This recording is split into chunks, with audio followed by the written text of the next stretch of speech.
बैठक घेतली होती त्यावेळेला आम्ही त्यांना 35 लाख रुपयाची त्यांनी मागणी केली। त्यावेळेला 35 लाख रुपये त्वरित उदय सामंत पालकमंत्र्यांनी इथे दिले, रिपेअरिंग केलं, वरती छत आलं।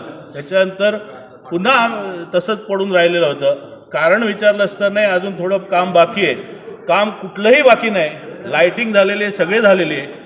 फक्त हा हट्ट हा राणे परिवाराचा आहे, या टिल्ल्या आमदाराचा आहे। त्याला स्वतःची वडिलांची किंवा स्वतःची पाठी लावायची ही त्यांची इच्छा कधीच पुरी होणार नाही। पण त्यासाठी आमच्या वैवडीच्या जनतेने का भोगावं, त्यांना तुम्ही वेटीस का धरताय? आज इथलं कुठलंही काम असेल, कुठले अधिकारी असतील, त्यांना तिथे भेटत नाहीत, कारण अधिकारी जीवाला घाबरतात, ते कामावर येत नाहीत। कारण कधी त्यांच्या डोक्याला स्लॅब अशी अवस्था आहे।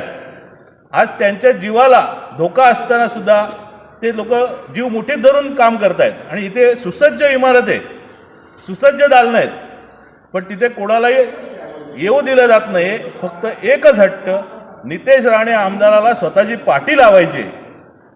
पण हा हट्ट पालकमंत्र्यांना आम्ही कमीत कमी 5 ते 6 वेळा विनंती केली की तुम्ही तरी या आणि उद्घाटन करा, पण त्यांना ती काय अजून त्यांच्या काय ते पक्षाचा विषय आहे की काय मला माहीत नाही, पण जो काय असेल तो त्यांचा अंतर्गत विषय आहे। कणकवली मतदारसंघाची त्यांनी जबाबदारी अजिबात घेतलेली नाही आहे, त्यामुळेच हे उद्घाटन राहिलं आहे का हा प्रश्न खरा म्हणजे वैभववाडीवासियांचे किंवा आमच्या सिंधुदुर्गवासियांचे प्रश्न उपस्थित होतो आहे। कारण नितेश राणेच्या मतदारसंघामध्ये पालकमंत्र्यांना यायला द्यायचं नाही असा घाट नितेश राणेने यामध्ये घातलेला आहे। त्यामुळे इथे ते आलेले नाहीत, त्यांनी यावं, पालकमंत्र्यांना आमची विनंती आहे त्यांनी यावं। ह्या बिल्डिंगचं उद्घाटन तुमच्या हस्ते झालं पाहिजे होतं, पण आम्ही आज ही बिल्डिंग खुली करतो आहे। आणि दुसरी गोष्ट म्हणजे शिक्षण कार्यालयात जी गळती लागलेली आहे, आम्ही त्यांना अशी पण केलेली आहे की शिक्षण अधिकाऱ्यांची जी बिल्डिंग गळती लागली आहे त्यांनी तरी ह्याच्यामध्ये उद्याच्या उद्या त्वरित इथे बसायचं आहे।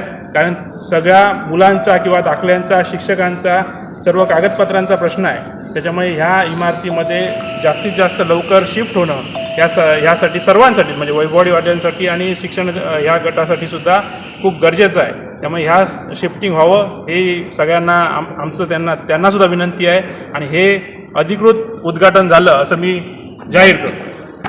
टाइम्स डिजिटलला लाईक करा, सबस्क्राईब करा, शेअर करा आणि बेल आयकॉन दाबायला विसरू नका। Times digital.